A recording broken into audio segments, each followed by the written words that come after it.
What's up YouTube? Today is going to be a welding video. We're going to make a coolant, like a universal coolant overflow cylinder. So we got some aluminum, some race parts solutions. So their aluminum comes raw, it's very raw. So we got this pad.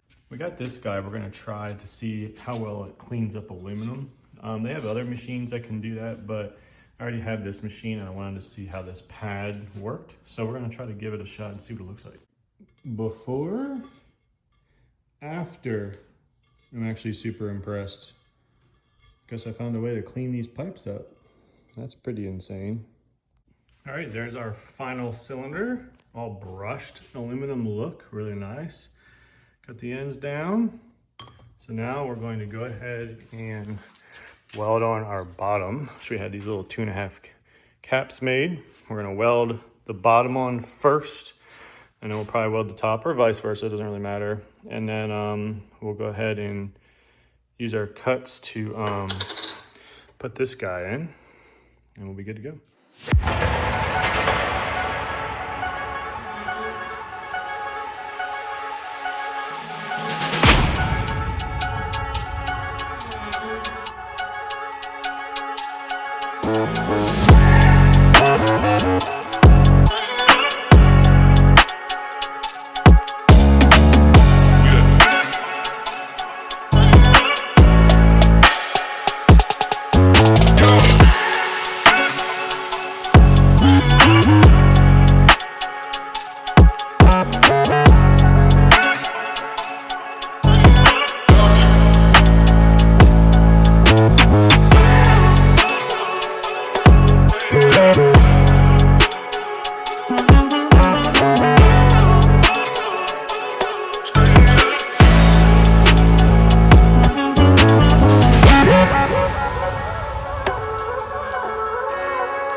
We got our other guy on there.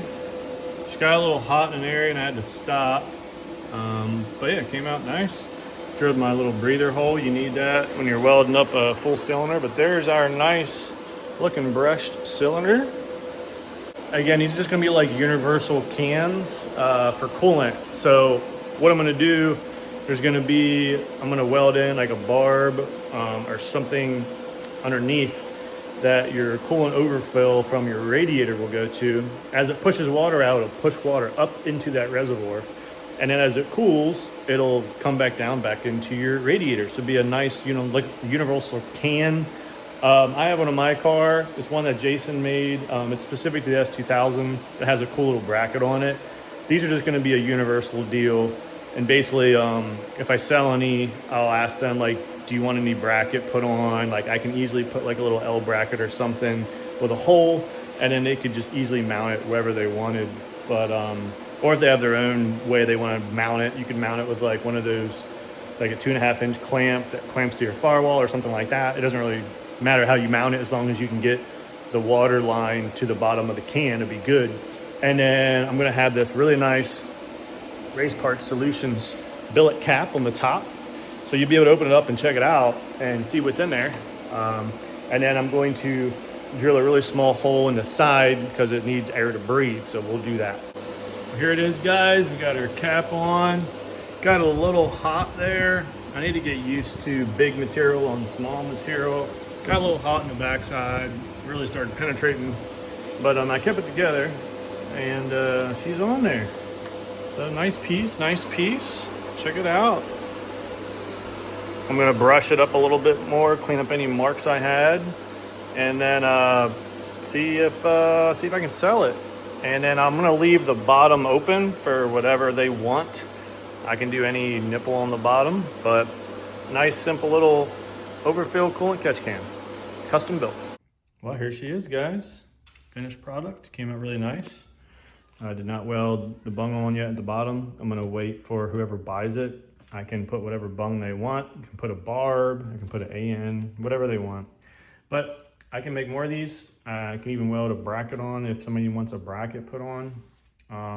Again, this is not your Chinese little catch can you can buy on Amazon for 30, 40 bucks. This is US of A grade aluminum, nice thick aluminum, and a nice billet aluminum 661 cap from Race Parts Solutions. This is all Race Parts Solution material, so it's all USA aluminum grade. This is not your cheap crap. This is good stuff, will outlast the car probably.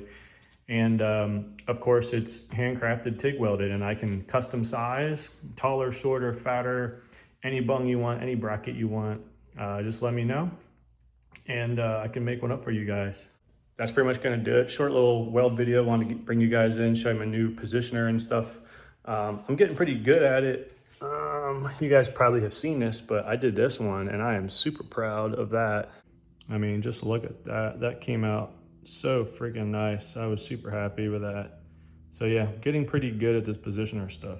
But that will do it. I got some more videos coming up, guys. I'm doing some welding fabs. I'm gonna be doing a torsion bar for the car. That's gonna be a little bit, trying to figure out what I need. I'm also going to be welding some new dump tubes because I picked up a brand new Schmuck manifold. Jason hooked me up. Thanks again, brother. Yeah, I'm not at this level yet. This building manifolds, that's a whole another level of welding fabrication, and I'm just not there. And I trust Jason. I don't trust myself to do this at all. But I mean, I'll do the dump tubes. That's easy.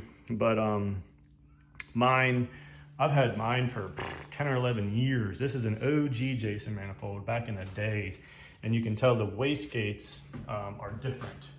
So these wastegates kind of stick out more. These were a little more compact, so I'm gonna have to make more new dumps. They just changed the way the gates sit. But the flange should all be the same, so I'm really praying that all this stuff bolts up the same. Jason said it should. So hopefully that's good, and I'm gonna make a video of just making new wastegate dumps. So once I get that on, I gotta drill the EGT bungs. I'm also gonna be probably putting EGT bungs up top this time because having them underneath is a real pain. So I'm going to change it, put them up here. I'm gonna space them correctly this time. The last ones weren't really spaced correctly. The spacing from where the header's at makes a big difference on EGT gauge. So we're gonna make sure it's all very even, and I'm gonna weld those bungs in. And I'll have a brand new manifold ready for another decade of racing and beating up. This manifold, doesn't owe me nothing. I mean, this thing has seen so many turbos, has seen so many racing cruises, and it just now started to show some failure. So like, I am 100% happy. Jason did fix it up for me once, but again, guys, like manifolds aren't gonna last forever, especially with really high horsepower and really high heat.